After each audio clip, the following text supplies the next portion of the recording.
Bienvenue dans la matrescence, vous écoutez l'épisode numéro 59, le dernier épisode de la saison 2.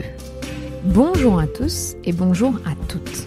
La matrescence, c'est la contraction des mots maternité et adolescence pour expliquer la naissance d'une mère. Et si vous voulez en savoir plus, il suffit d'écouter le premier épisode.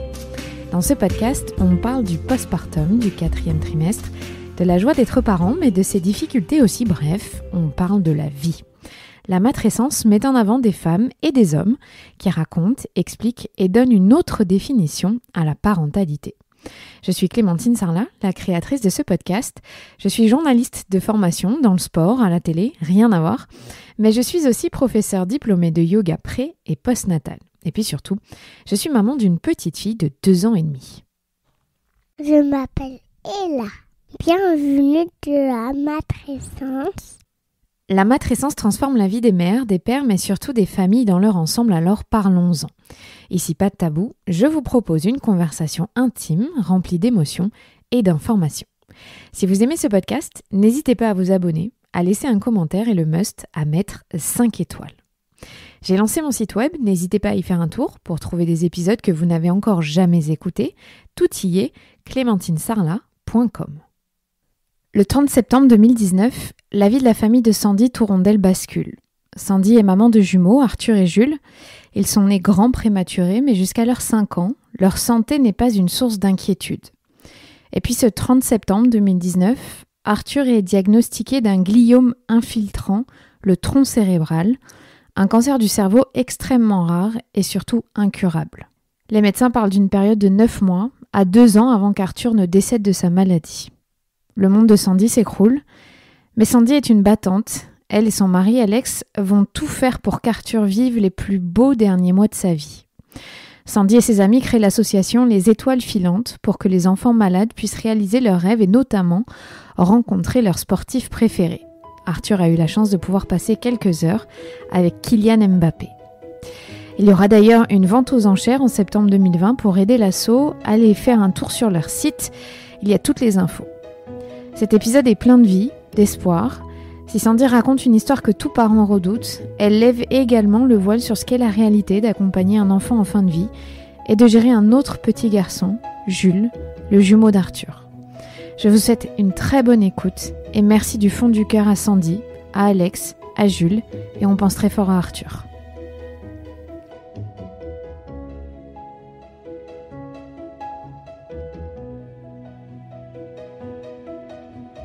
Salut Sandy.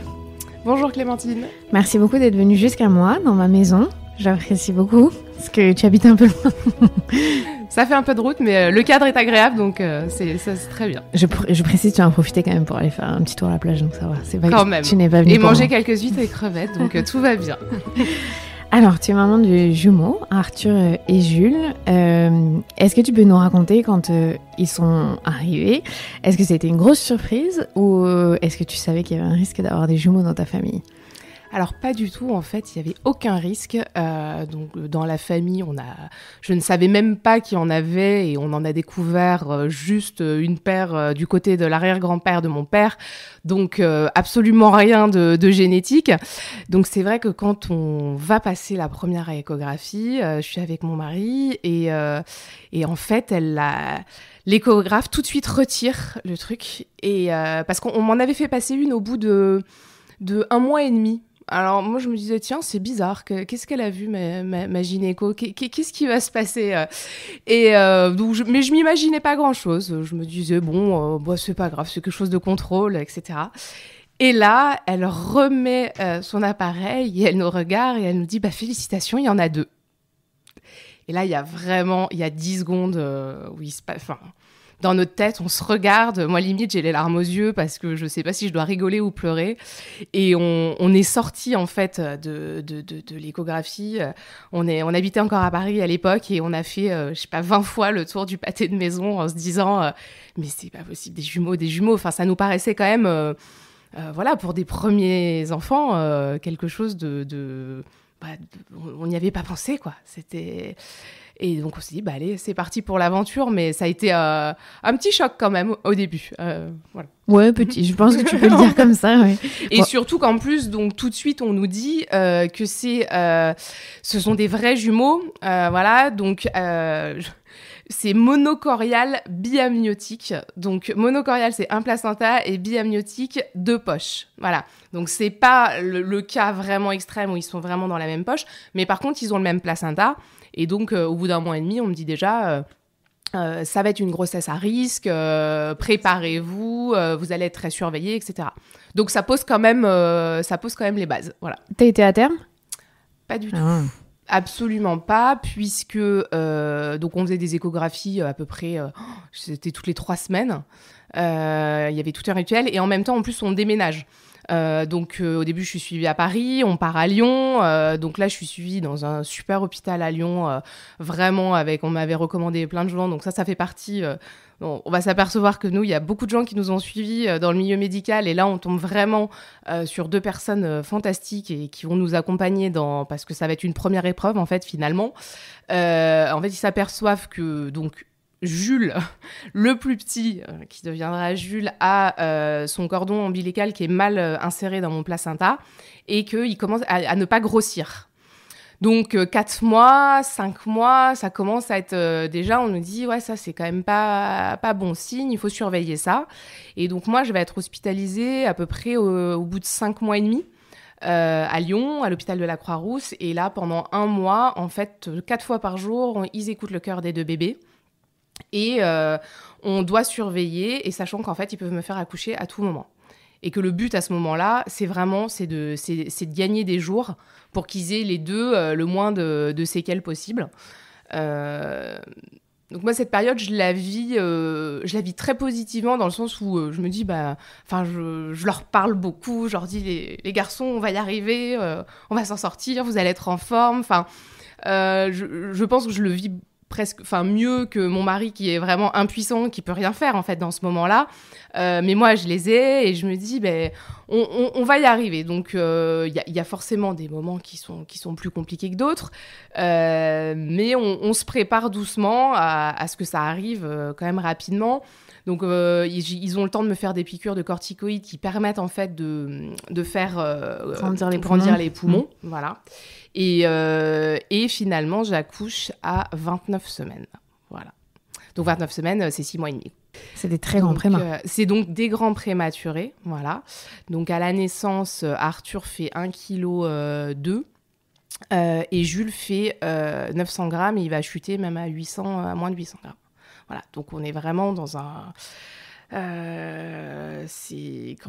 nous, en fait, on ne se rend pas compte. C'est maintenant, quand on va regarder des photos, on va se rendre compte. Mais en fait, à l'époque, quand ça s'est passé, tu vis le truc... c'est ta normalité. C'est un peu de la normalité, voilà. Même si, oui, ils sont tout petits, ils sont rien, mais bon, c'est tes enfants, ils sont là, ils sont pris en charge. Et là, ils vont tout de suite aller en réanimation. Donc là, ils vont quand même passer quasiment 3 mois à l'hôpital.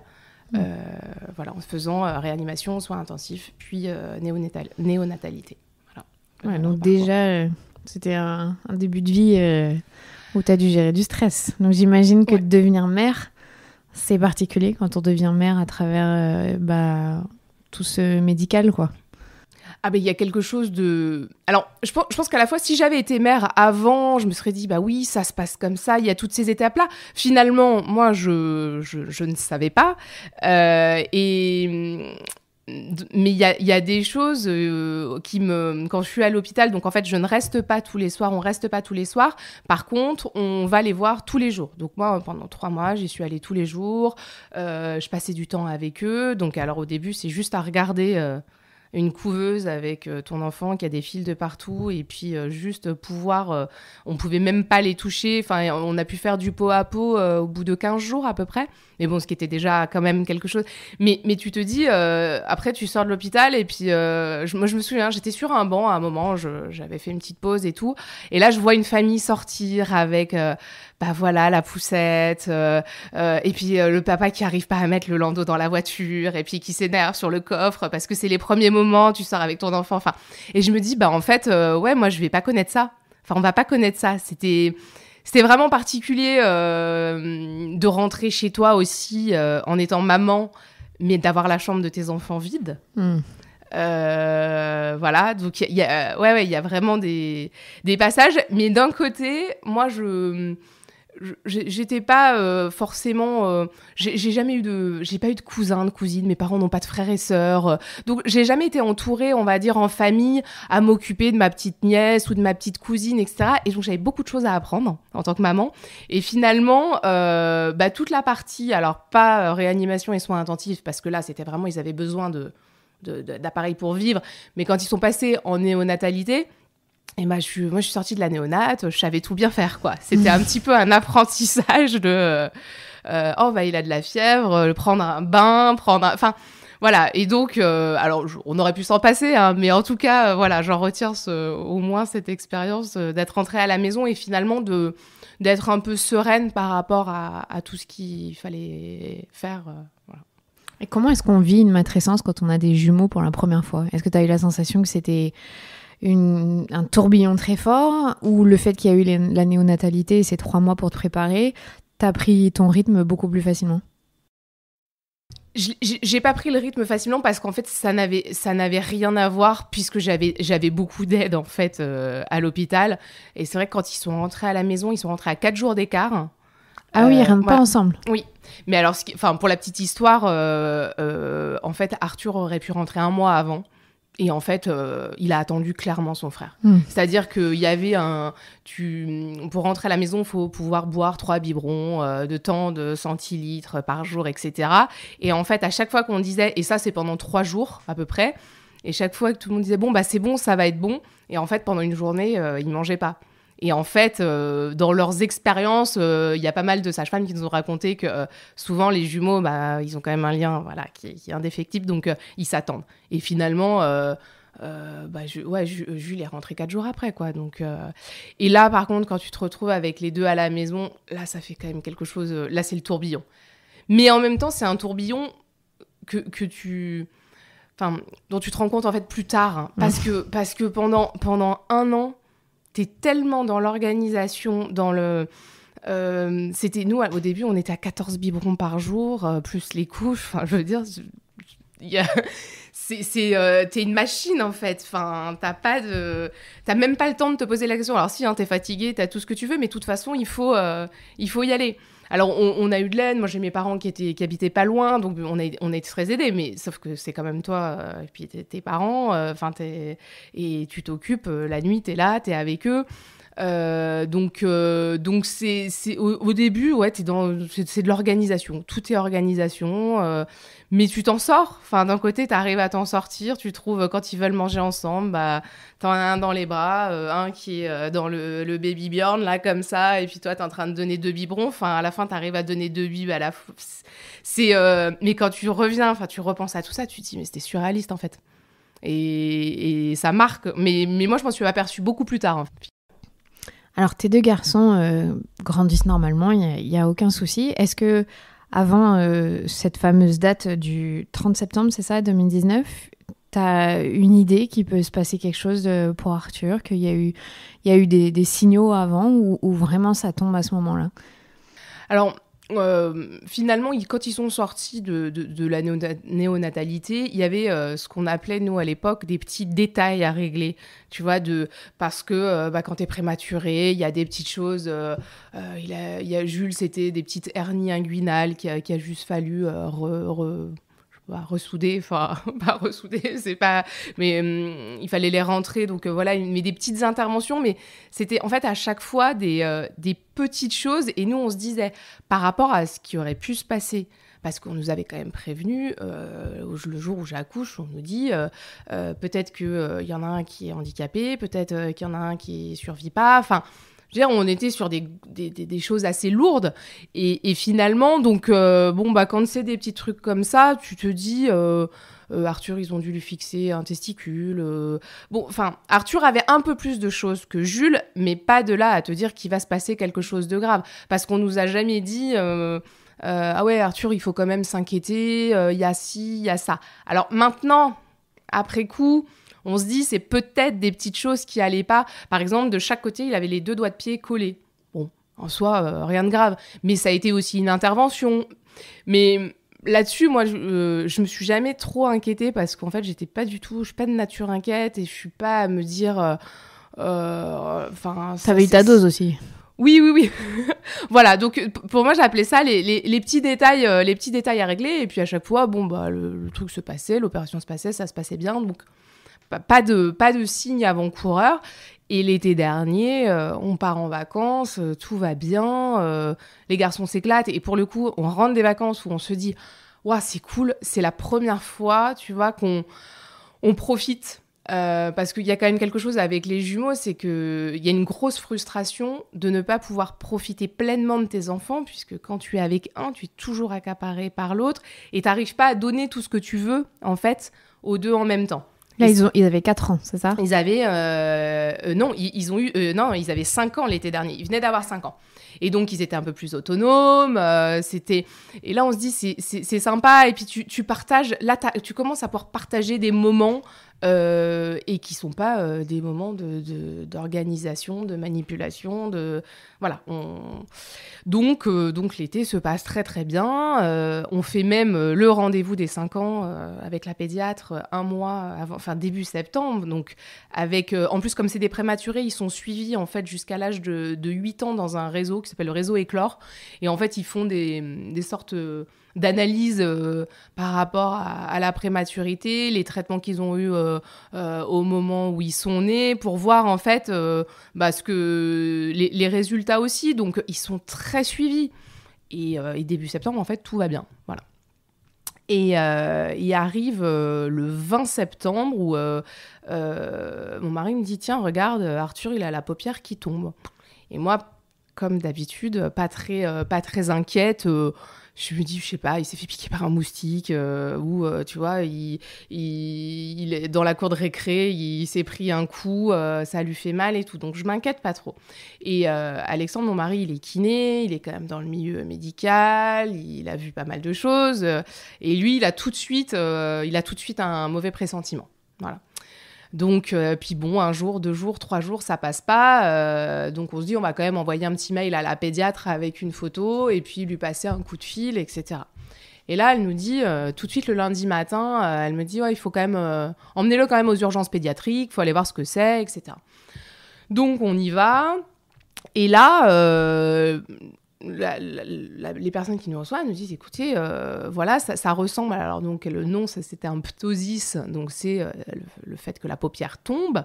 Il peut y avoir un signe neurologique, mais en même temps, il fait tous les examens cliniques d'équilibre, de suivre avec les yeux, avec les doigts, enfin, tous ces petits examens qui peuvent te faire dire, peut-être même, ça aurait pu être, j'en sais rien, un AVC, un mini-AVC, un truc comme ça. Non, il n'y a rien. Donc, il nous laisse repartir. Voilà. Et puis... Donc là, t'es mi-septembre ? On est le 24 septembre, un truc comme ça, 24-25 septembre. Et là, on se dit, bon, on va quand même aller chez l'ophtalmo. Tu vois, il y a quelque chose. Et puis, Alex, il a quand même au fond de lui, il y a un truc qui lui trotte dans la tête, quoi. Moi, je ne regarde rien sur Internet parce que je veux pas. Je me dis que j'ai pas envie de... Enfin, je veux pas... Tant qu'il n'y a pas des diagnostics qui sont posés, je veux pas regarder paupières qui tombent ou des trucs comme ça. Parce qu'Alex, il sait potentiellement à quoi ça peut correspondre. Oui. D'accord, il sait au fond. Voilà, au fond, il sait la mécanique, voilà. Donc, ça peut être plus ou moins grave, mais il sait quand même qu'il peut se passer quelque chose à ce moment-là, quand même dans le cerveau, quoi. Et donc là, on se fait 1 semaine de rendez-vous avec de l'ophtalmo, on voit même un chirurgien de la paupière, enfin vraiment des trucs... voilà, tous les rendez-vous s'enchaînent et à chaque fois, les gens sont un peu... disent, ouais, c'est bizarre quand même, enfin... Il n'y a pas grand-chose, il est super en forme, tous les tests, ça va bien, etc. Jusqu'au vendredi où ils nous disent, la dernière personne qu'on voit nous dit, bon, je vous prescris une IRM, mais c'est une IRM de confort, quoi. C'est vraiment, en gros, puis après on verra, ça se trouve, sa paupière qui tombe et tout, voilà. Donc, bon, on passe le week-end quand même un peu stressé, c'était le lundi à midi. Et donc c'est mon mari qui va faire l'IRM parce que je m'étais enchaînée moi tous les rendez-vous la semaine d'avant, en gros fallait que je retourne un peu bosser, quoi. Et il y a donc cette IRM le 30 septembre. Et là, là, tout de suite, en fait, il voit qu'il y a quelque chose qui ne va pas du tout. Une énorme tache noire, tous les signes, ou en tout cas, on ne sait pas exactement encore ce que c'est, mais où ça ne va pas. La dame, le médecin qui reçoit Alex et Arthur n'arrive même pas. Elle commence à dire non, mais il a bougé, il faut refaire des choses. Et là, mon mari est très clair. Il dit bon, moi j'ai l'image, on voit l'image, il y a quelque chose, quoi. Enfin, arrêtez d'y aller par 4 chemins, il y a quelque chose. Et donc là, elle dit écoutez, oui, il y a une tumeur et oui, c'est au niveau du tronc cérébral. Donc, pour être très honnête, moi, le tronc cérébral, je ne savais pas ce que c'était. Franchement, t'aurais pu me dire n'importe quoi. Tronc cérébral, je ne connaissais pas. Donc, pour ceux et celles qui ne savent pas, c'est cette partie qui est entre le bas du cerveau et le haut de la moelle épinière. Et donc, en quelque sorte, c'est la tour de contrôle de tout l'organisme, avec plein de petits fils à l'intérieur qui passent pour faire tout fonctionner. Voilà. Donc, moi, j'ignorais un petit peu ça. Pas trop fait d'études scientifiques. Et donc là, ils nous disent, bon, il faut aller voir un neurochirurgien, il va falloir passer des examens plus précis, faire une IRM sous anesthésie générale. Ça y est, c'est parti, quoi. Donc là, franchement, le premier jour, moi, Mais c'est Alex qui vient de l'annoncer, du coup. Oui, qui me dit, écoute, rentre à la maison, je te raconte, rentre à la maison, quoi. Et là, moi, il y a vraiment un côté où je me dis, mais c'est pas possible, quoi. Enfin, comment c'est possible? Puis en plus, Arthur est tellement, à ce moment-là, bien, quoi. Il a 5 ans. Et ouais, voilà. Et puis, il a 5 ans aussi. C'est ça. Tu te dis, non, c'est pas possible. Ça va être, je sais pas, c'est un truc, mais qui va passer. Enfin, moi, c'est vrai que je suis un peu sous le choc et je sens qu'Alex, il a déjà compris beaucoup de choses, en fait. Autant, moi, je me suis... au bout de 3 jours, je me suis jamais voilé la face. Mais c'est vrai que pendant 3-4 jours, j'ai encore mon positivisme né, tu vois, qui me fait dire... mais non, ça va être autre chose, quoi. Voilà. Donc là, on a réussi par 2-3 contacts à avancer le rendez-vous avec le neurochirurgien au lendemain, au lieu de, je sais pas, c'était lundi, on l'a le mardi après-midi au lieu du jeudi, parce que là, l'attente devient, insoutenable. Donc là, on dort pas pendant Et Arthur, vous lui parlez? Non. Il sait pas. Au début, là, parce qu'on sait pas encore, en fait, en plus déjà ce que c'est exactement, et on ne connaît pas la gravité en plus de la maladie. Donc là, on se dit, on va faire les choses par étapes. Donc on part chez ce fameux neurochirurgien. Donc là, on est suivi dans un hôpital à Lyon, qui est l'hôpital femme-mère-enfant, où il y a tout le service de pédiatrie. Et donc donc il y a ce premier rendez-vous où, pareil, au vu de la première IRM qui est pas très nette, mais où il montre quand même des choses, lui est quand même encore un peu déstabilisé parce qu'il refait des tests encore plus poussés à Arthur et il voit rien. Il n'y a pas un signe neurologique qui va pas. Donc c'est pour ça aussi que tu gardes finalement un petit peu d'espoir, parce que tu dis ça peut pas coller avec tout ce qu'il y a là, mais bon.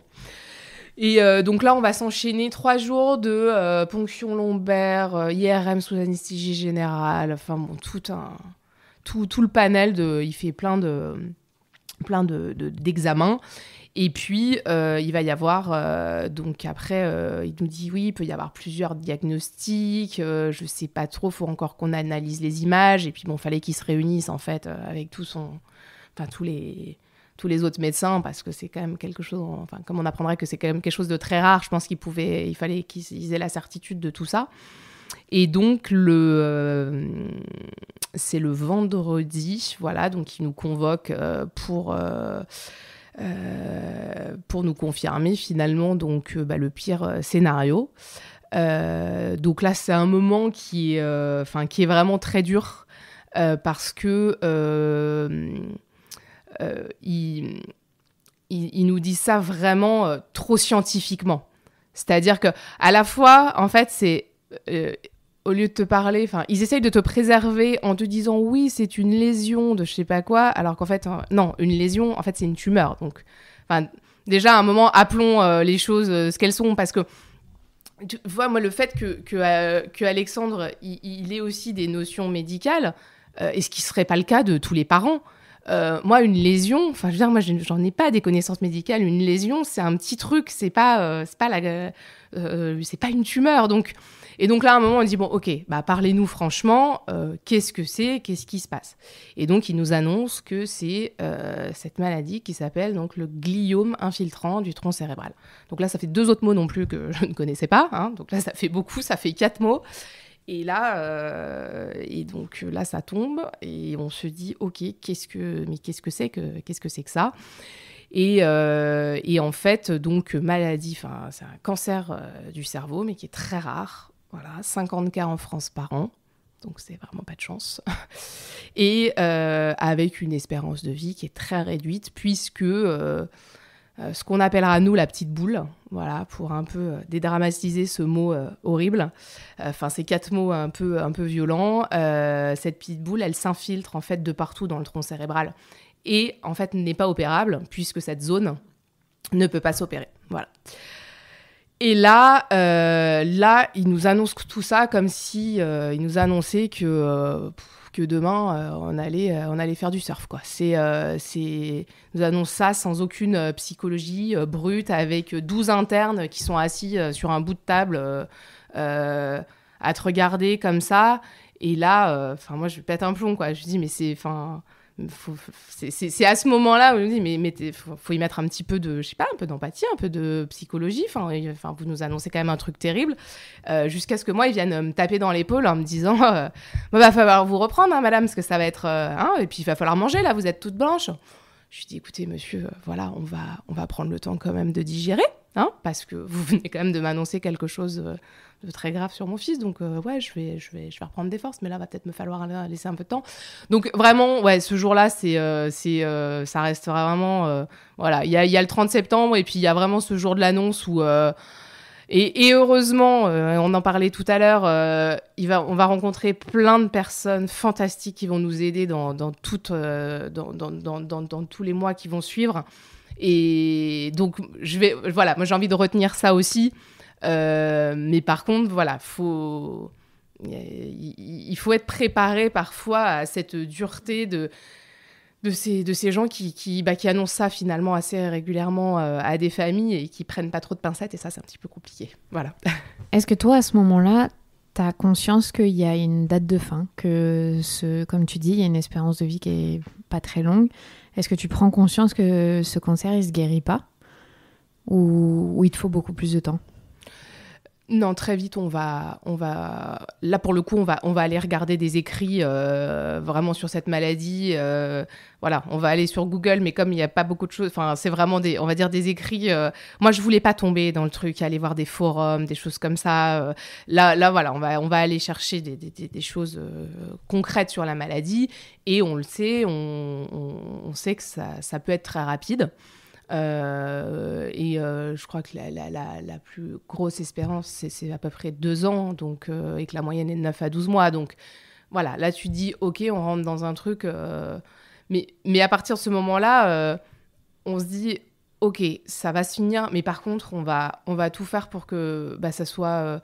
on puisse réaliser tout ce qu'on veut faire avec les garçons et réaliser peut-être des rêves d'Arthur tant qu'on peut. Voilà, tout ce qu'on va pouvoir le faire, on va essayer. Et ça, donc il y a une semaine, on va dire, qui est parce qu'on va rentrer à la maison peut-être 2 jours après toute cette semaine à l'hôpital. Donc là, il y a quand même un côté, c'est très très dur. Et en fait, à ce moment-là, Arthur commence à se dégrader. Voilà. On voit des signes. C'est la perte d'équilibre, notamment. Voilà. Donc, c'est un des premiers signes, ça atteint l'équilibre. Qui est-ce qui explique à Arthur ce qui est en train de lui arriver? C'est toi et ton mari, ou c'est les médecins? Non, c'est nous qui lui avons expliqué. Et donc, on a employé ce vocabulaire. Et donc, même avec Jules aussi, on prend tout le monde, on parle. Et on parle donc de la petite boule. Voilà, c'est la petite boule. C'est pour ça que Arthur, il a des pertes d'équilibre. C'est pour ça que ça peut lui faire un peu mal à la tête. Nous, là-dessus, on a eu quand même de la chance, c'est que cette maladie peut faire des maux de tête très, très, très, très violents. Et ça, Arthur, il va en avoir très peu pendant toute sa maladie, parce que ça peut vraiment être quelque chose de très dérangeant, quoi. Tu veux dire qu'il va pas avoir la souffrance qu'il aurait pu, ouais. Notamment sur certains enfants, ça fait. Oui, okay. Surtout au niveau des maux de tête, en fait. Et donc après, c'est encore des trucs encore plus complexes, parce que tu peux avoir des opérations pour dévier un liquide qui va te permettre de... Mais ça, on n'en est pas arrivé là, et franchement, au moins... c'était déjà c'était des souffrances peut-être autres pour lui, de voir qu'il se cassait la figure ou certaines choses, mais en tout cas il y a cette rentrée à la maison où on essaye de parler, et très vite en fait l'école est avec nous, met en place une psychologue, ça devient la psychologue de Jules qui va tout de suite l'accompagner. Il y a quelque chose qui se met en place en fait hyper rapidement pour nous aider tout de suite à vivre ça. Donc au début, Arthur il retourne un petit peu à l'école, et puis c'est les vacances de la Toussaint, donc il va retourner 15 jours à l'école, et là on se dit parce que en fait dans le même temps il faut qu'on choisisse le traitement qu'il va faire, parce que c'est une grande question. C'est que tu te dis, voilà, qu'est-ce qu'on lui fait faire, sachant que l'issue est fatale. Donc, on avait plusieurs choix. Il y avait un choix de juste faire la radiothérapie, qui, on va dire, moins intrusive, parce que, tout bêtement, déjà, tu perds pas tes cheveux. Tu restes pas à l'hôpital. Et en fait, tu vas juste tous les jours faire ta séance, mais la séance, c'est 10 minutes de radiothérapie. Et donc, tu rentres chez toi. Même si pendant cette période-là, parce que c'est ce qu'on va choisir, nous, la radiothérapie, il va avoir des pics un peu de moins bien. Mais voilà, c'est beaucoup moins violent que la chimiothérapie. Et donc, on n'a pas choisi la chimiothérapie parce que, en fait, le résultat, si on nous avait dit il y a 60% de chances de plus, évidemment qu'on l'aurait fait. Mais en gros, on te dit, ça peut faire gagner 3 semaines, 1 mois. Nous, très concrètement, on n'était pas du tout dans cette démarche-là. Et ce qu'on voulait privilégier, c'était le confort d'Arthur, tout simplement. On rencontre donc l'oncologue. Voilà, c'est là où je voulais en venir, en fait, parce que ces gens-là vont être très importants. Du centre, donc Léon Bérard à Lyon, qui a suivi Arthur, et donc vraiment de l'Institut du cancer pédiatrique. Et ils sont vraiment spécialisés là-dedans. Et qui, là, on va se retrouver face à quelqu'un qui nous expose toutes les situations, mais tu vois, qui nous parle calmement, qui nous parle avec bienveillance, qui est empathique, qui est vraiment... ça va être... là, on va se dire, OK, on est bien pris en charge. Et on va faire notre choix. Il nous a forcé il nous a pas dit vaut mieux ça. Il nous a tout présenté. Comme à chaque fois qu'il y a eu des choix à faire. Et on avait tous les éléments, en fait, pour prendre la décision que nous, on voulait. On n'a pas été influencés. Il y a des protocoles qui existent sur cette maladie, mais qui, pour l'instant, malheureusement, ne fonctionnent pas. Il y avait un protocole qui était en cours avec 3 traitements différents, mais finalement, ils ont gardé qu'un seul traitement parce que ça ne fonctionnait pas. Là, ils essayent quelque chose aux États-Unis, mais c'est pareil. En fait, c'est une histoire de gagner quelques semaines. Donc, dans quel état en plus ? Parce que gagner quelques semaines, OK, quand c'est au début de la maladie, que ton enfant, il va encore bien, pourquoi pas ? En fin de vie, je ne suis pas certaine. Voilà. Donc, nous, là-dessus, on a pris notre décision. Par rapport à tout l'entourage, en fait, je pense que ça sera une des parties les plus compliquées à gérer. Autant on a été hyper bien accompagnés, hyper bien soutenus. On a eu là, on est rentré dans une période de... mais tu sais, mais moi, ma cousine, elle a eu tel cancer, machin. Parce qu'en fait, les gens faisaient un amalgame, en fait, entre un cancer du cerveau et le cancer du tronc cérébral. Parce que oui, une tumeur au cerveau, ça se soigne. ça se soigne, c'est peut-être 5 ans de chimio, mais tu peux, un enfant qui a ça, nous on en a vu là où Arthur était suivi, ils seront guéris. Donc, tu vois, là, il faut toi, vraiment... tu sais dès le départ que c'est pas la même chose. Non, tu le sais, et là-dessus, il faut rester quand même assez droit dans ses idées et pas se laisser partir dans plein de choses, parce que bien sûr que ça existe pour d'autres cancers, qu'il y a plein d'autres, tu peux partir faire maintenant d'autres méthodes aussi, de trucs, mais pour celui-là non. Et évidemment que si on avait pu, oui, on aurait été à l'autre bout du monde pour faire quelque chose, voilà. Et je pense que ça c'est hyper important, parce que justement sur des gens qui seraient pas sensibilisés au monde médical et tout ça, donc je pense qu'il faut aussi les écouter, les médecins. T'as le droit de lire des choses sur internet, mais quand même il faut rester bien dans sa lignée et pas trop s'écarter. Voilà. Tu disais que tes enfants, ils ont 5 ans à ce moment-là, donc on sait que dans le développement des enfants, 5 ans, c'est l'âge où ils prennent conscience de ce que c'est la mort. Est-ce que ça a été difficile à gérer pour essayer d'expliquer et à Jules, parce qu'il faut vraiment le rappeler, dans toute cette histoire, tu as 2 jumeaux, donc c'est un cas très particulier, et à Arthur, est-ce qu'ils arrivent à prendre conscience de tout ce que ça implique? Comment est-ce qu'ils le vivent, tes enfants? Alors ça, en fait, le sujet de la mort, donc tout ça, c'est aussi avec l'aide des médecins qui nous ont accompagnés et qui nous ont suivis sur cette période, n'a finalement été abordé que sur la fin. En fait, c'est un cheminement qu'ils leur ont fait faire sur le sujet. C'est-à-dire que Jules, il y a eu un premier temps d'explication de la maladie. Donc en fait, là où on a eu de la chance, c'est que Jules parle beaucoup. Jules extériorise beaucoup. Et même si tous les soirs, il pouvait nous poser 50 fois la même question tous les soirs. Et pourquoi la petite boule, elle est arrivée? Et pourquoi? Et est-ce que moi, je peux la voir? Mais qui c'est qui lui a transmise? Enfin, il nous posait tout le temps les mêmes questions. Mais on a pris le temps d'y répondre tous les soirs, tout le temps. Et donc lui, il y a eu ce premier cheminement sur la maladie, qu'est-ce que c'est, on essaye de la comprendre. Après, il y a eu la deuxième phase où il se disait, mais là, mon frère, il est plus pareil. Parce qu'au fur et à mesure de la maladie, Arthur, il va perdre l'équilibre, après, il va perdre la parole, après, il va avoir des troubles de la déglutition, donc il va quasiment plus pouvoir manger. Enfin, c'est quelque chose, c'est très sournois comme maladie, c'est à petit feu, des petites choses, et puis... Donc c'est assez dur de voir ça, et puis notamment pour son frère, parce que c'est quand même des clones, parce qu'ils se ressemblent beaucoup. Donc voilà, donc il va y avoir cette phase-là, et puis après il va y avoir une phase, mais est-ce que Arthur va redevenir comme avant? Voilà. Et donc là, on n'a jamais dit oui.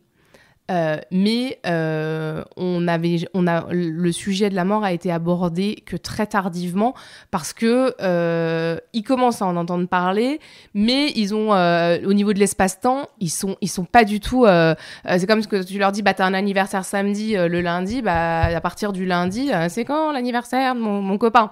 Et donc nous, on voulait surtout pas. Déjà, on n'avait pas une date définie. Donc déjà, pour nous, c'était très dur à gérer, cette partie-là. Mais voilà, mais ça a été fait de façon assez...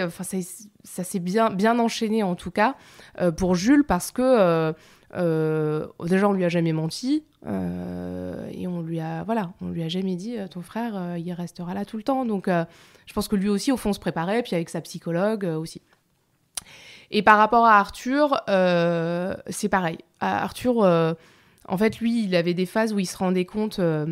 la phase la plus dure, où ça a été de lui expliquer pourquoi on a été faire 6 semaines de radiothérapie, alors qu'en vrai, ça pouvait pas le soigner. Parce que d'aller dire à ton enfant, tu vas faire, mais ça peut être n'importe quoi, tu vas chez le dentiste, tu vas chez l'orthophoniste, mais c'est pour te guérir de quelque chose, voilà.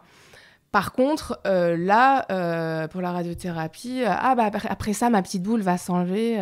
Non, Arthur, elle va pas s'enlever. Ça a été dur.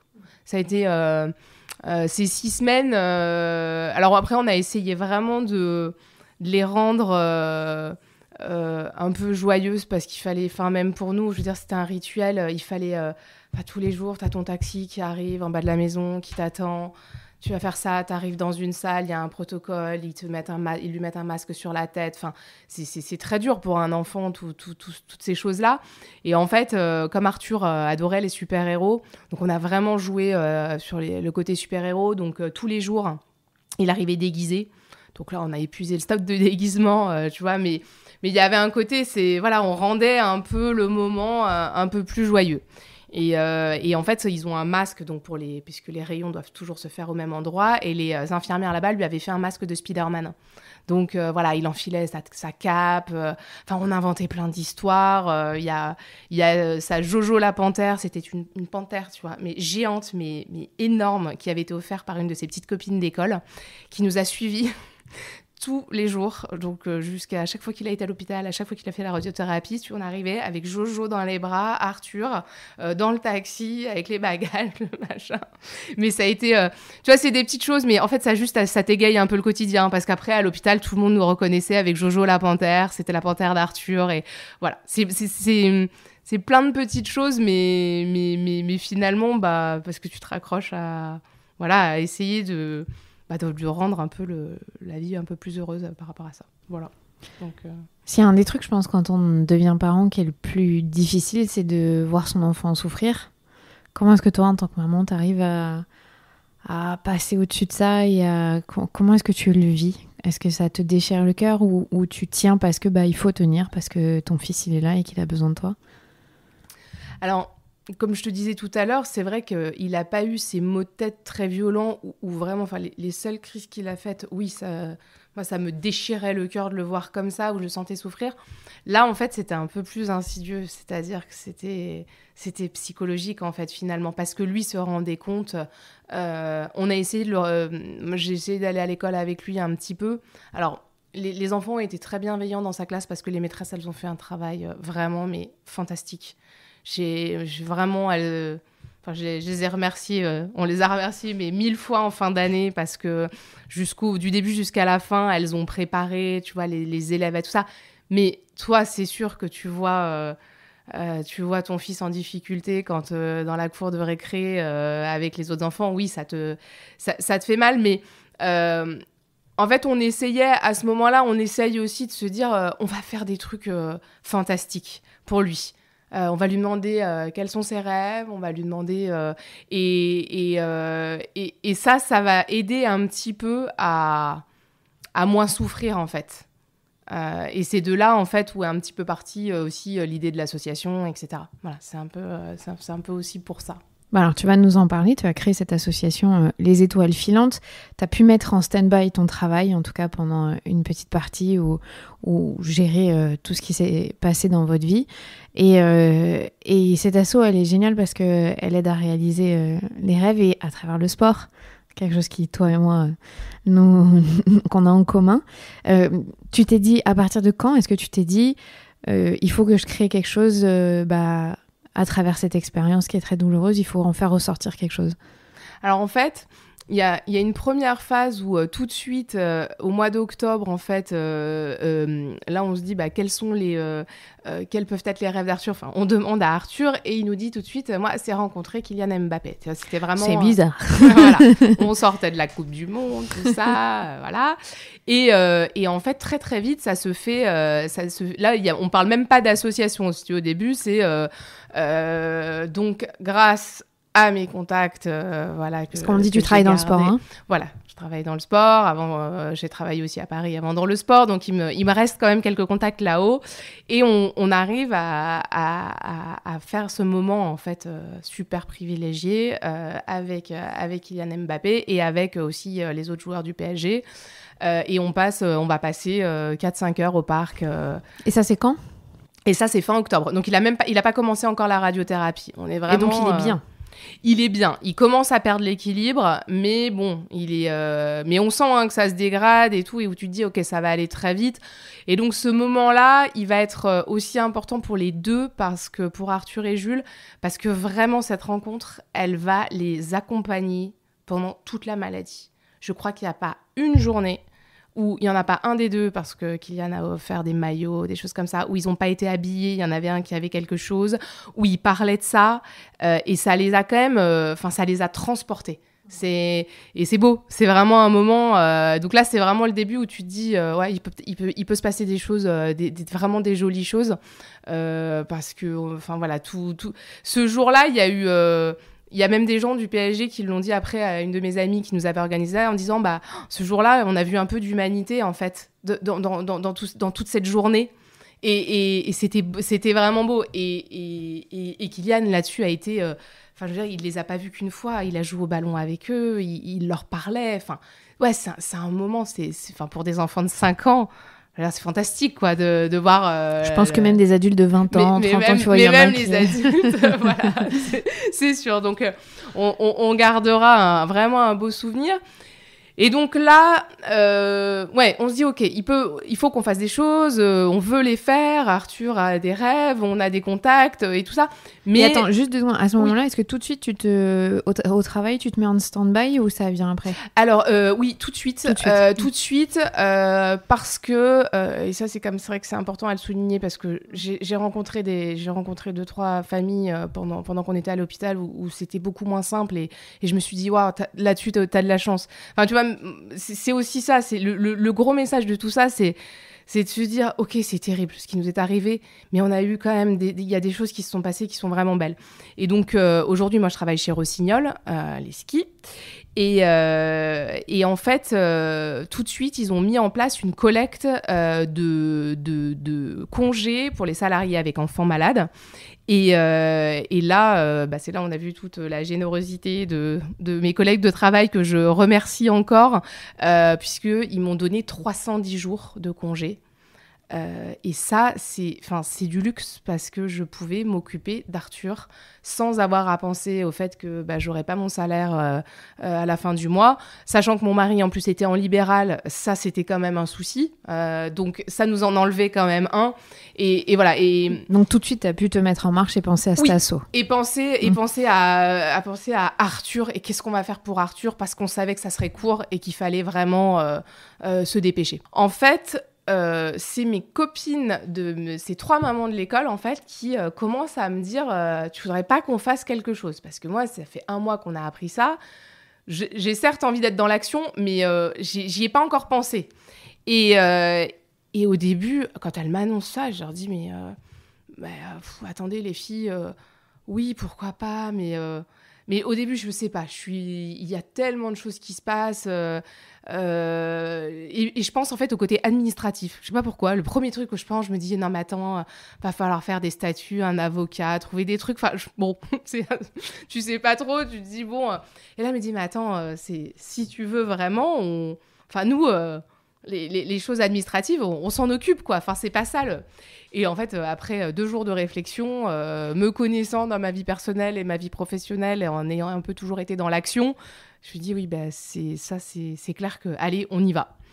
Donc on va constituer cet asso, les lignes directrices, le nom, tout ça. Et là, tout se met en marche très, très vite. Et là, je me dis, ouais, ça va m'aider. Ça va être une super énergie. Et voilà, donc j'en profite pour remercier toutes mes petites fées et tous mes anges gardiens là-dessus, parce qu'elles ont été top. C'est toute ma petite bande, en plus, qui, en fait, elles représentent chacune un peu des parties de ma vie, soit personnelle, soit professionnelle. Donc, c'est vraiment chouette.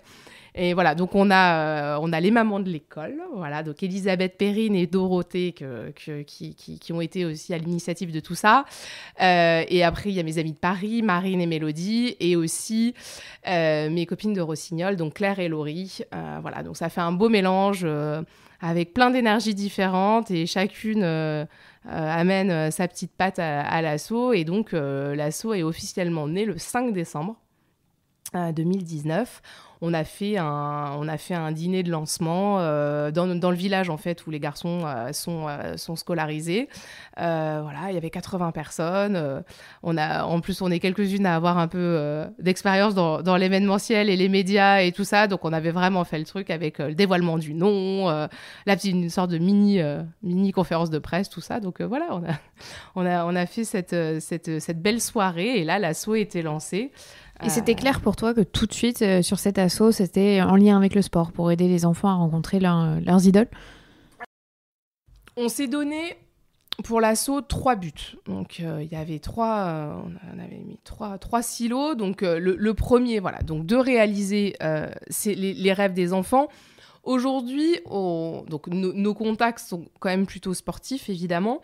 Mais en discutant en fait à l'hôpital avec la personne qui s'occupe des associations, elle nous a dit qu'en fait 90% des rêves d'enfants malades sont dans le sport. Donc ça collait quand même bien. Donc après, si demain on nous demande autre chose, on essaiera de le faire. Et puis surtout, il y a aussi des liens avec d'autres associations qui te permettent, en fait, si tu n'as pas le contact, d'aller chercher d'autres contacts. Mais c'est sûr que nous, on a une petite patte sport. Avec le parrain et la marraine. Donc je ne sais pas si on en reparlera plus tard. Si, tu peux dire qui ils sont, bien sûr. Voilà, donc la marraine qui était Sa Worley, qui est une championne de ski alpin, et Martin Fourcade en biathlon. Je ne citerai pas tout son palmarès. Il est trop long, son palmarès. Voilà. Mais tout le monde le connaît, donc c'est sûr que ça pose quand même un petit peu une empreinte sport sur l'assaut. Après, le deuxième point, donc, c'est d'assister les familles au niveau matériel, humain et financier. Pour donner un exemple concret, moi, demain, s'il y a une famille qui vient nous voir et qui a un besoin, je ne sais pas, parce qu'ils ont 2 enfants, les 2 enfants sont suivis par un psychologue toutes les semaines, ça coûte très cher. Tout le monde n'a pas la chance d'avoir une mutuelle qui va pouvoir te rembourser un certain nombre de séances et te dire à un moment donné, quand je vois aujourd'hui, par exemple avec Jules, le travail qu'il y a eu avec la psy, je me dis c'est pas possible d'arrêter ça parce qu'à un moment, il y a des familles qui vont pas avoir les moyens de continuer. Donc quand cette aide aux familles, tu vois, elle peut être matérialisée par pas mal de choses, type, c'est vraiment de pouvoir payer quelque chose et puis et ça je le dis aussi, il faut penser à toute la famille, à la maman, au papa. Ça peut être du sport pour la maman si elle a besoin ou je sais pas, de cours de yoga, de choses. Enfin, il y a pas mal de choses. Enfin, on veut vraiment aider tout le monde autour de l'enfant parce que ça concourt en fait aussi au bien-être de l'enfant de pouvoir toi t'accorder des moments où tu vas pouvoir reprendre, même si c'est 1 heure, mais reprendre un peu de souffle et reprendre de l'énergie pour ensuite revenir t'occuper de ton enfant. Donc ça, c'est le 2e point. Et le 3e point, c'est évidemment la recherche. Même si aujourd'hui, c'est toujours un petit peu délicat la recherche parce qu'on se dit, où il va l'argent, comment on fait. Donc nous, ce qu'on aimerait bien, c'est aussi avoir des actions concrètes dans les lieux de cancéro-pédiatrique. Typiquement, là, donc à l'IHOP, qui est la branche en fait du centre Léon Bérard qui s'occupe des enfants, il y a un projet de construction d'un espace parent pour quand tu dois rester 1 semaine ou 2 avec ton enfant et d'avoir un espace dédié par les parents. Parce qu'aujourd'hui, c'est vraiment super pour les enfants. Par contre, les parents, tu te retrouves parfois... Moi, on s'est retrouvés à 4 dans une chambre avec les 2 enfants et puis les 2 parents, avec une salle de bain pour 4. Et aucun moment, aucun lieu pour juste passer un petit coup de fil à part descendre dans la rue. Et donc voilà, et typiquement ce centre des parents, nous on fera un don, on en reparlera peut-être plus tard dans les actions, mais avec notre vente aux enchères qui a été reprogrammée. Et donc il y a une partie des bénéfices de cette vente qui sera reversée pour cette construction de l'espace parent. Voilà. Est-ce que ta vision de la maternité, elle a changé depuis ce 30 septembre 2019 ? Est-ce que ton rapport au fait d'être mère a complètement pris un autre sens au moment où ton fils est tombé malade ? Je pense que oui. Oui, parce que tu mesures en fait tu mesures plus la valeur de la vie. Et donc, comme il y a beaucoup de choses du quotidien dont tu vas te défaire, des choses futiles et inutiles qui te prennent la tête et qui en fait sont dérisoires, et finalement, tu t'attaches aux choses très importantes à partager avec ton enfant. Là, moi, je vois aujourd'hui, c'est pas qu'avant je voulais pas partager ou quoi que ce soit, mais je vois qu'aujourd'hui, c'est devenu vraiment la priorité de tu vois, d'être avec, de Jules, lui faire vivre, d'être, de le, comment dire, Tu vois, moi, par exemple, j'ai toujours été... j'ai continué mon travail avec... où j'avais beaucoup de déplacements, je partais beaucoup. Et je me disais plus, peut-être... moi, les enfants, ils s'adaptent, en fait. Parce que c'est comme ça, c'est ma vie. Alors, j'avais fait des concessions, évidemment, j'en ai fait. Mais là, je vais revoir les choses aussi. Parce que là, typiquement, me séparer trop longtemps de Jules, ça va être compliqué. Ça va être beaucoup plus compliqué. Je te dis pas qu'avant, c'était pas compliqué, mais je le vivais un peu mieux. Et c'est vrai que tout le côté aussi... un peu insouciance, moi j'ai jamais été, les enfants ils jouaient à dire attention, fais attention, tu vas te faire mal, tout ça. En plus c'est un casse-cou, donc depuis le début ils font du sport, ils font plein de choses, donc j'étais jamais trop derrière eux. Là oui, j'ai un côté quand même très très protecteur, donc j'essaye de faire attention, parce que oui, un peu tout me fait peur en fait finalement, tu vois. Bon, en plus là c'est très frais, tout est très frais, donc oui, par rapport à... Je pense que j'ai quand même un rapport... J'ai et j'aurai de plus en plus un rapport différent à la maternité. Tu l'as dit, c'est une maladie qui peut être très rapide. Et notamment aussi, tu t'en as parlé de ces étapes où il a perdu la parole, il a eu des pertes d'équipe. Qu'est-ce qui a été le plus dur de voir? C'est la perte de parole de la part d'Arthur? Tout à fait, c'est exactement ça. Parce que quand tu peux plus échanger... Voilà, là, ça c'est vraiment compliqué à gérer parce que tu... Alors, il y a eu un moment où on arrivait quand même encore à s'exprimer avec des signes. On s'était inventé, on n'a pas forcément pris un livre de langage des signes, mais on avait nos petites habitudes. Mais après, tu redeviens à un stade qui est tellement basique. C'est ça aussi. En fait, ce qui est dur aussi, c'est ça. C'est manger, boire et puis changer ma couche, parce qu'en plus, tu reviens à des couches, etc. Donc, il y a un retour en arrière aussi qui est très dur. Et c'est vraiment, je te montre un truc, j'ai soif, j'ai la couche pleine. Et donc, ça, c'est très dur. C'est arrivé à quel moment? Ça, c'est vraiment arrivé en mars, avec le confinement. Un petit package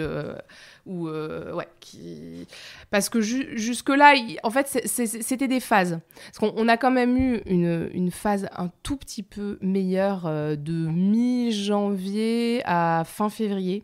C'est ce qu'ils appellent en fait la lune de miel d'après radiothérapie.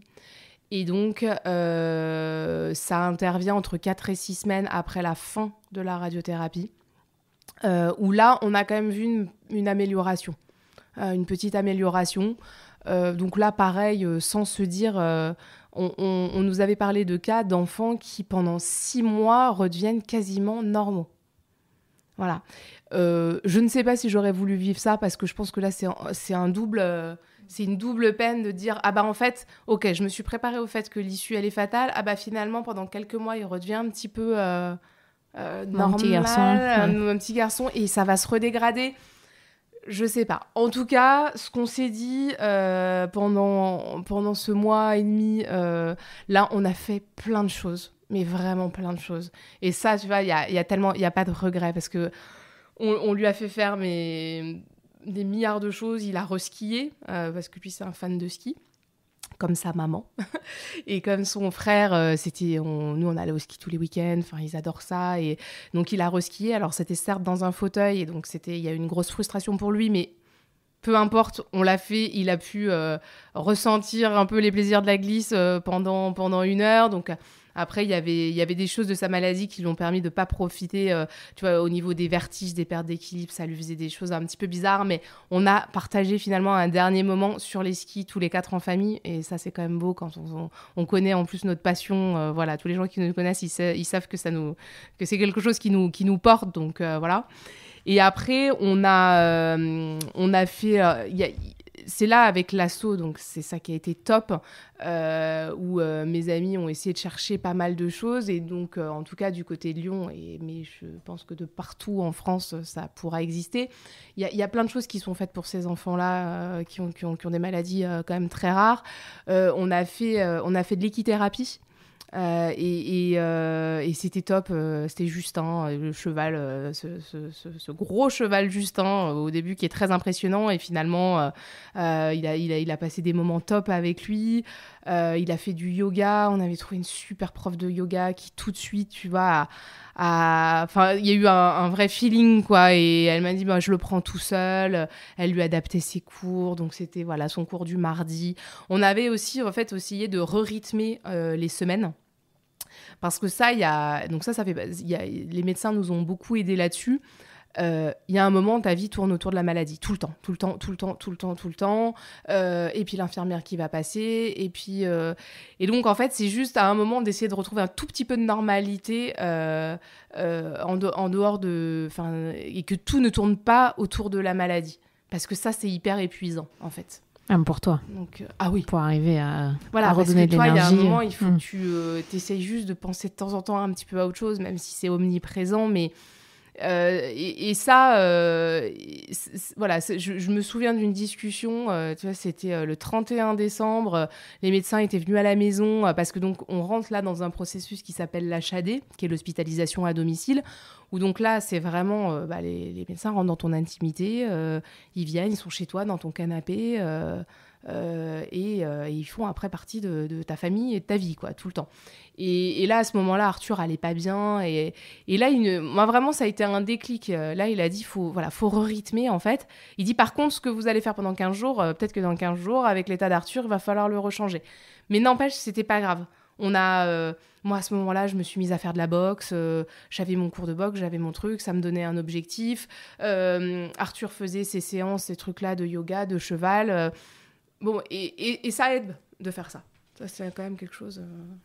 Quand on s'était eu au téléphone, tu m'avais raconté aussi que la difficulté dans tout ce qui vous est arrivé, c'est que donc, tu as des jumeaux et que, tu l'as bien expliqué, ils ont un lien extrêmement particulier, et tu nous as expliqué aussi pourquoi, parce qu'ils étaient dans le même placenta. Est-ce que Jules, il ressent des choses particulières ? Comment est-ce qu'il faut gérer ton deuxième fils qui, forcément, ça doit pas être facile à vivre ? Non, ça n'a pas été simple, mais encore une fois, je pense vraiment que la psychologue lui a donné des bons repères à chaque fois dans les étapes compliquées où la maladie se prononçait un peu plus. Et en fait... Jules, c'est lui qui demandait d'aller chez la psychologue. C'était pas un rendez-vous par semaine. Elle avait compris, un peu comme il fonctionnait, et c'était à la demande. Et en fait, à chaque fois que Jules nous a demandé d'aller voir cette psychologue, c'était à des moments clés, et elle lui a permis de traverser en fait ces périodes-là. Donc il y a eu la période je ne peux plus jouer avec mon frère, donc ça a été compliqué parce qu'il commençait à être un peu démunis, à se dire mais bon, je peux plus jouer avec, j'ai toujours un petit copain pour jouer avec. Finalement, on s'apercevra que il se préparait finalement déjà à l'après, d'être seul. Et puis, mais ça reste un enfant de 5 ans qui arrive à switcher aussi assez vite. Dans les comportements, ça va l'énerver un moment, et puis en fait après il va s'habituer en fait assez vite. Nous, c'est vraiment ce qu'on ressent aussi là-dedans, c'est qu'il se réhabitue finalement à...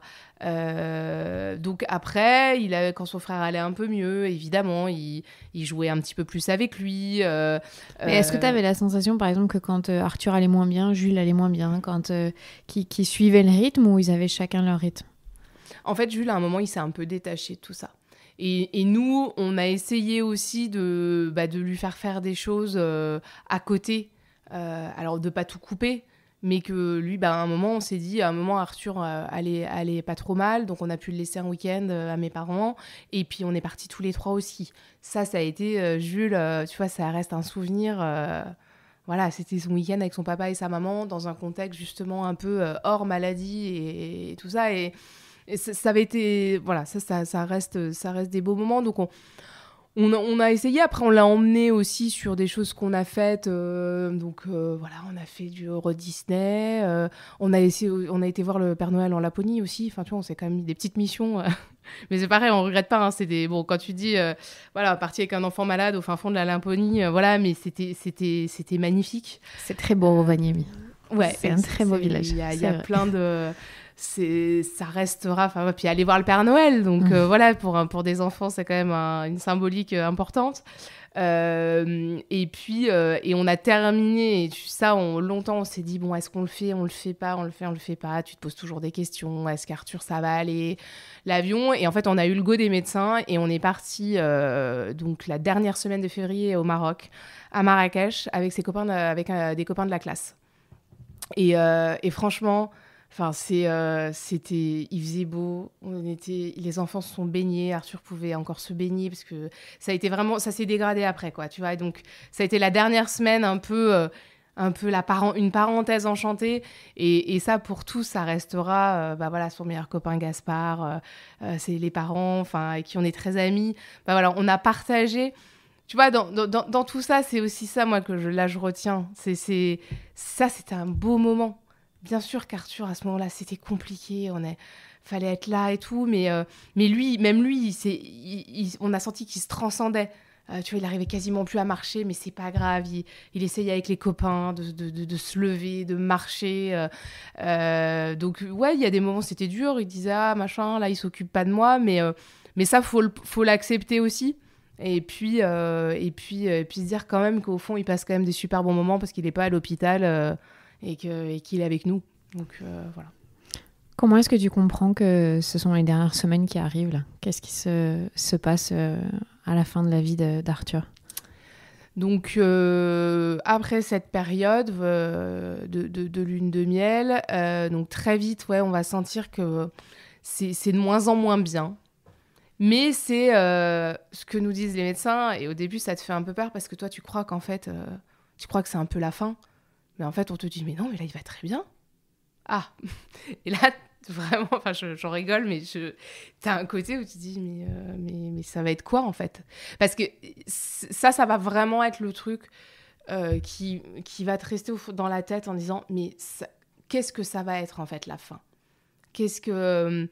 Alors oui, la perte, là, il parlait quasiment plus. Il avait de plus en plus de mal à se déplacer. Tu vois, il s'asseyait, puis il tombait du canapé.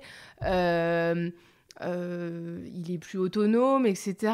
Mais tu dis, qu'est-ce qu'il y a de pire que ça, en fait ? Voilà, donc ça, c'est... Et puis... Les médecins, à la fois, ils peuvent te répondre, mais à la fois, chaque cas est différent aussi. Donc, ils peuvent pas faire... Ils vont te dire, oui, il y a des enfants, c'est comme ci, c'est comme ça. Mais c'est dur pour eux aussi de faire une généralité. Donc là, on va passer donc fin mars, avril, ouais, de mi-mars à avril avec le confinement. Vraiment, je pense que ça restera la pire période de notre vie parce que c'était affreux. C'était ça... tout ce on pouvait aller chercher à l'extérieur pour nous redonner de l'énergie, tout le soutien qu'on avait, tous les amis, tout ce qui s'était mis en place, même nous dans notre quotidien, etc. On a eu plus rien. Et franchement, on s'est retrouvés, là tu te retrouves face à la maladie, quoi. Mais vraiment. Et tu as ça 24 heures sur 24 devant toi. Donc on a eu de la chance pour Jules parce que l'école, encore une fois, qui a été fantastique, nous l'a pris avec les enfants de soignants. Donc déjà, Jules, on va dire que 4 jours par semaine, ça lui permettait de ne pas voir ce quotidien, parce qu'on a fait ça une semaine. Et moi, en fait, c'est ça, au bout d'une semaine, j'ai appelé l'école, je leur ai dit « Help, quoi. Est-ce que vous pouvez, de temps en temps, c'était même pas tous les jours, tu vois, c'était genre de temps en temps, ils nous ont dit, mais évidemment, enfin, tu vois, ils ont là-dessus, ils nous ont dit, il n'y a aucun souci. Et là, en fait, on n'était pas trop deux avec Alex pour s'occuper d'Arthur, parce qu'il était plus du tout autonome. Enfin, et là, il commence à ne plus pouvoir manger. Donc, il faut tout couper en morceaux. Tu passes 1h30 à table. Et ça devient affreux. Enfin, ça devient mais lourd. Et là, tu as la souffrance. Tu vois, en fait, lui ne souffre toujours pas. Quand on en parlait tout à l'heure de ce côté souffrance. Mais c'est sûr qu'il se voit, parce que cette maladie, elle n'atteint pas les fonctions cognitives, en fait. Donc il sait aussi, donc voilà, manger ton petit truc. Enfin, tout devient compliqué. C'est vraiment... Tout devient très dur. Et puis, donc là, il est toujours sous ce processus d'hospitalisation à domicile. Donc, on a quand même les médecins qui viennent. Donc ça, c'est quand même... T'es pas non plus toute seule chez toi. Donc ça, c'est un bel accompagnement. Et en fait, le 1er mai, on me dit ça va pas du tout. Enfin, on sent que, je sais pas, c'est un état général et tout. Et là, le médecin, il vient. Et là, on le voit dans son comportement que oui, ça y est, il va se passer quelque chose et qu'on est vraiment qu'on est sur la fin. Et là, il nous dit, pour moi, donc l'étape qu'on ne connaissait pas, qui n'était jamais arrivée, c'était les pauses respiratoires, en fait. Puisque ça commence à atteindre. Et donc, en fait, il respirait. Et pendant 15 secondes, il respirait plus. Voilà, tout s'arrêtait. Donc, il nous dit, voilà, ça fait partie. Et donc, à ce moment-là, en fait, Arthur est déjà quasiment allongé toute la journée, quoi. Il est déjà quasiment alité. Et là, il dit, écoutez, on va le mettre juste sous perf, en fait. Donc, tout le système de l'HAD, on le met sous perf pour qu'il soit juste hydraté. Mais c'est une question d'heures ou de jours. Voilà. Donc là, on est le 1er mai. On aborde donc à ce moment-là toutes les questions de la mort. On dit voilà comment on parle à Jules, comment c'est à ce moment-là que viennent vraiment en fait toutes ces questions. Donc là il va nous aiguiller sur certaines choses et notamment la mort à 5 ans, qu'est-ce que c'est. Donc il a pris un exemple finalement que je trouve pas mal où il nous disait tu vois par exemple les cartoons en fait il y a les enfants, ils ont cette image-là. L'animal, il va mourir. Le petit coyote, il va mourir. Mais dans l'épisode d'après, il revient. Donc, en fait, pour eux, c'est une sorte de dessin animé. Et après, il commence à nous aiguiller. Il dit aussi à vous de trouver, en fait, l'imaginaire qui peut correspondre à vos croyances, à votre façon de parler, à Jules. Mais... à cet âge-là, voilà, c'est encore quand même un petit peu... c'est pas très concret, en fait. Ils savent pas... Non, c'est sûr. Et à Arthur, non, il n'y a pas cette discussion-là ? Et à Arthur, en fait, le médecin est là, en fait, quand il nous parle. Donc, il le comprend, où on lui explique que la petite boule, elle est en train de lui faire du mal. Et après, on va avoir des conversations avec lui sur sa vie, sur ce qu'on a vécu avec lui. Voilà, ça va être tout le processus d'après où on lui fait comprendre que c'est la fin, qu'il va partir dans les étoiles, parce que nous, donc, on va faire tout un imaginaire sur les étoiles qui va, par rapport aussi aux étoiles filantes, à l'association, et ça va tous un petit peu nous aider, en fait, de parler un peu de ces étoiles. Mais ça, j'y reviendrai plus tard plutôt sur l'après, en fait. En fait, et à ce moment-là, donc là, tu as vraiment le choc, où là, tu dis, ok, c'est fini. Enfin, ça y est, c'est fini. Et donc, tu as tout qui se... là, on te parle des choses administratives. Et donc, en fait, quel est le process ? Qu'est-ce qu'il faut faire quand ça se passe ? Les gens à appeler, l'ordre, le machin. Voilà, donc tu rentres vraiment dans le concret. Il faut savoir que nous, on avait fait un choix aussi qui était de ne pas faire d'acharnement thérapeutique. Donc ça, c'était un choix qu'on avait parce qu'ils auraient pu très bien le mettre sous respirateur artificiel et rester encore 3 mois en réanimation. Mais on ne voulait pas ça parce qu'aujourd'hui, pour nous, un enfant de 5 ans, ça doit courir, jouer, sauter, bouger et pas rester avec 1000 fils. Et voilà. Mais après, c'est notre vision de la chose et voilà, on a été jusqu'au bout de ça. Et tout comme l'accompagner à la maison parce qu'on nous a proposé d'aller à l'hôpital. Alors, il y avait certes le côté Covid en plus, où tu pouvais... son frère n'aurait pas pu venir le voir quand il voulait, mais ça voulait dire que nous, on était séparés avec mon mari. C'est soit l'un, soit l'autre. Et donc, on a choisi de rester avec l'hospitalisation à domicile et de faire ça à la maison. Voilà, jusqu'au bout. Donc c'est sûr que quand on te parle d'une durée d'heures ou de jours, tu te dis que ça peut être surmontable.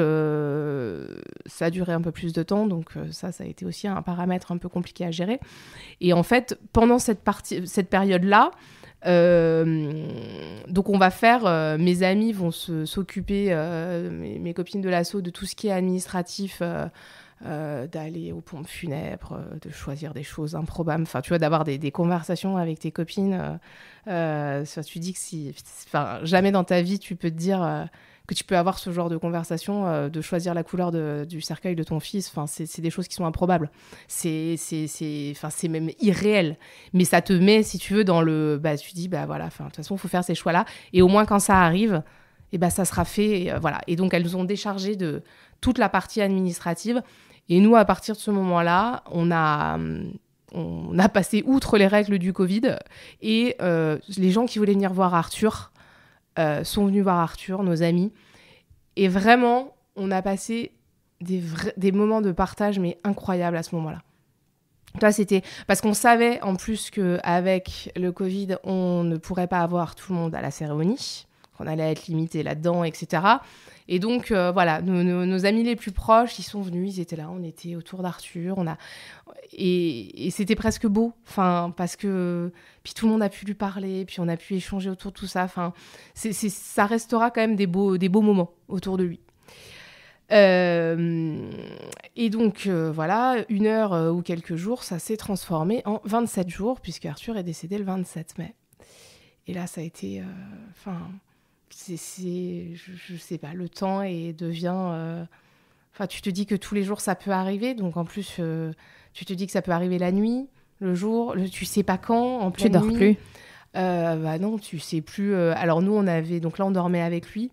Parce que, évidemment, pendant tous ces mois-là, en fait, Arthur n'a pas voulu redormir seul. Donc, on tournait, on se faisait... Et là, on a passé 1 mois... avec lui, et en fait, c'est terrible, parce que le peu que tu t'endors, tu te réveilles, et en fait, tu mets la main sur son ventre pour voir s'il respire ou pas, donc ça, c'est des moments... Alors, je pensais en faire plus de cauchemars, on va dire qu'actuellement, ça va, mais c'est arrivé la journée, c'est arrivé à midi 45, et je t'avoue quand même que c'est quelque chose, je pense que ça va nous aider quand même à passer des meilleures nuits, que d'avoir cette sensation et de te réveiller et qu'il soit plus là, en fait. Et on... Tu l'as tout de suite vu, ce jour-là ? Tu savais que c'était le dernier jour ? Le matin, ouais, j'ai vraiment senti que ça commençait à... la respiration, ça devenait de plus... Et en fait, comme les jours passaient et tout, et Alex, il avait repris un peu le boulot parce qu'il se disait, bon, il faut quand même que je reprenne un peu. Il avait repris le lundi. Et en fait, là, le mercredi matin, il part au cabinet. Et en fait, au bout de 2 heures, je l'appelle, je lui dis, reviens, il faut que tu reviennes. Tu vois, je sens qu'il y a un truc et tout. Je me dis, donc il revient direct. Donc nous, là, on avait un peu déjà parlé avec nos amis par rapport à Jules, parce que ça va être tout un truc aussi. Et tu vois, dans l'accompagnement de l'autre enfant par rapport à ce moment-là, tu te poses 1000 questions. Tu te dis, mais comment je vais faire ? Parce que déjà, moi, je ne sais pas comment... Il était à l'école à ce moment-là ? Non, on était mercredi, il était avec sa nounou. Il y avait la nounou qui était à la maison, mais là, on sent quand même que ça va pas aller. Et donc, on renvoie la nounou, on appelle une copine et on lui dit, viens chercher Jules. Voilà. Et donc là, on se remémore toutes les conversations avec les médecins qui sont à la base pas forcément par rapport à nos idées. Tu sais, tu peux avoir... Nous, là-dessus, on avait des idées, mais non, mais il faut pas qu'il le voit comme ça, mais ça va être trop dur, etc. Les médecins ils nous ont dit, attendez, il faut poser les questions à Jules et il faut surtout pas louper d'étapes, parce que si vous loupez des étapes à ce moment-là, ça peut être sur le long terme vraiment quelque chose de complexe. Donc, on a dit OK. Donc là, on lui a dit, écoute, Jules, Arthur va vraiment pas bien. Est-ce que tu veux venir le voir, etc. Et là, c'est vrai qu'Arthur était vraiment dans un état de souffrance respiratoire, donc vraiment pas beau à voir. Mais voilà, Jules dit, mais c'est pas mon frère, là. Tu vois, il se passe vraiment quelque chose. Mais tu vois, il lui dit bon, il lui fait un bisou. Enfin, pour moi, tu vois, et là, on voit l'importance du coup. On se dit, il fallait vraiment qu'il y ait un lien. Donc, il se passe quelque chose à ce moment-là. Jules part et donc nous on reste tous les deux et on vit les 2 dernières heures avec lui. Voilà, je ne savais pas ce que voulait dire. Enfin, pareil, on parle du dernier souffle, on parle de ça. On l'a vécu avec Alex, tous les deux, avec Arthur. Je pense que même à un moment, il a lâché aussi, tu vois, parce qu'en fait, Arthur, depuis le début, c'est un warrior, tu vois, depuis qu'il est né, depuis qu'ils sont nés, ses enfants, ils se battent pour la vie et je pense qu'il voulait pas lâcher. Et là, tu vois, à un moment, on lui a aussi dit, hé Arthur, t'as le droit, tu vois. T'as le droit aussi de lâcher, là, parce que là, tu commences à vraiment souffrir, tu vas envoyer ça. Et donc, on l'a fait, voilà. On lui a dit, bah voilà, t'as le droit de... Vas-y, Arthur, quoi. Et là, on a pu lui parler, tu vois, on a pu discuter avec lui, on a pu lui dire tout ce qu'on valait. Et pareil, hein, c'est un truc, c'est terrible, mais on regrette rien, quoi. Tu vois, jusqu'au bout. Enfin, tu vois, on s'est dit, c'était comme si... bah voilà, l'histoire, elle était... Enfin, on va du début jusqu'à la fin, on l'a accompagnée. Et le fait d'avoir fait donc toutes les étapes administratives avant et tout, on n'a pas été stressé. En fait, à ce moment-là, on n'est pas surstressé sur ce qu'il faut faire. Tu vois, on appelle l'infirmière, on appelle le médecin, ils viennent, machin. Mais c'est surréaliste comme moment à ce moment-là pour toi, ou tu peux prendre conscience de ce qui vient de se passer? Je crois qu'au fond, en fait, visuellement, je ne savais pas trop comment... Parce que moi, il y avait vraiment un côté visuel de comment ça allait se passer parce que je n'avais jamais vu quelqu'un de mort. Donc voilà, j'avais quand même ce côté-là qui me hantait en fait un petit peu.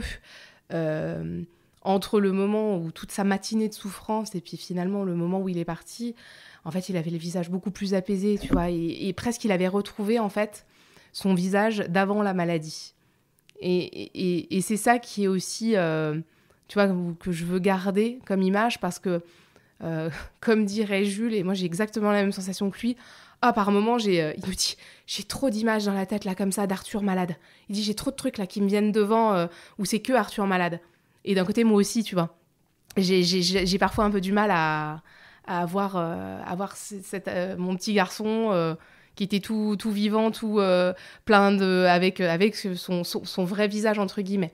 Et au moins... Voilà, quand on l'a senti, voilà, il avait retrouvé ses petits traits de bébé et voilà. C'est quoi ce qui est le plus dur dans les jours qui suivent? Est-ce qu'il y a une culpabilité de te dire qu'il y a un soulagement? Est-ce que c'est de la difficulté de te dire que tu le reverras jamais? Comment est-ce que tu vis les choses que t'as l'air d'avoir été tellement forte pendant tout ce temps? Est-ce que tu t'autorises à craquer ou tu tiens encore? En fait, donc il y a une vraie ambivalence des sentiments à ce moment-là. Voilà, il y a ce soulagement d'en fait tout cet univers autour que tu as dans ta maison, les perfs, l'infirmière, les médecins, tout ça, de plus avoir tout ça et puis de plus le voir dans l'état dans lequel il était parce que ça c'était vraiment dur. Et puis à la fois, oui, tu peux pas te dire super, c'est fini, quoi. Tu peux pas te dire ça, mais en même temps, voilà, on l'avait préparé. On avait préparé depuis 8 mois ce moment-là, et tout le cheminement qu'on a fait nous permet, à la différence d'une mort brutale, d'un accident, aussi de l'accepter un tout petit peu mieux à ce moment-là, en fait. Et donc, jusqu'à la cérémonie, donc, qui finalement ne se passe qu'une semaine après, parce que il y a trop de... Il n'y a pas de place avant, en fait. Là, moi, je tiens vraiment sur... un peu sur les nerfs, quoi. Alors, évidemment, hein, qu'il y a eu plein de moments où on a craqué, mais ça nous laisse le temps de préparer une cérémonie comme on le voulait et de rien faire dans la précipitation. Et c'est ça qui va être aussi apaisant dans toute cette période-là, c'est que on a pu faire les choses sans se précipiter, on a pu prendre les décisions sans se dire je sais pas, mais c'est pas grave, faut le dire vite, etc. Et pareil pour Jules, tu vois, Jules, quand Arthur, ça a été fini, on l'a fait revenir à la maison, chose qu'on aurait pensé improbable. Et Jules a vu son frère décédé dans son lit, et en fait, il a été lui parler, il s'est enfermé tout seul dans la chambre. On ne sait pas ce qu'il s'est dit. Jules a dit, c'est mon secret avec mon frère. On lui a dit, mais il n'y a aucun problème, Jules. C'est ton truc. Et tu vois, tous ces moments-là, en fait, c'est des moments que tu ne peux pas préparer si c'est brutal. Et là, voilà, donc finalement, ça s'enchaînait quand même bien et tu n'as pas l'impression de prendre des mauvaises décisions ou de choses parce que tout a été réfléchi et pas quand ça se passe tellement c'est tellement dur que si tu n'as pas tout préparé, ça peut être compliqué. Donc voilà. Et puis on va faire cette cérémonie. Entre-temps, on va organiser plein de petites actions par rapport à l'imaginaire des enfants et donc l'imaginaire des étoiles. Avec Jules, 3 jours après, on a fait un lâcher de lanterne chinoise. Il y avait que les meilleurs copains d'Arthur et Jules, tu vois, on était un petit groupe, juste les parents, tout ça.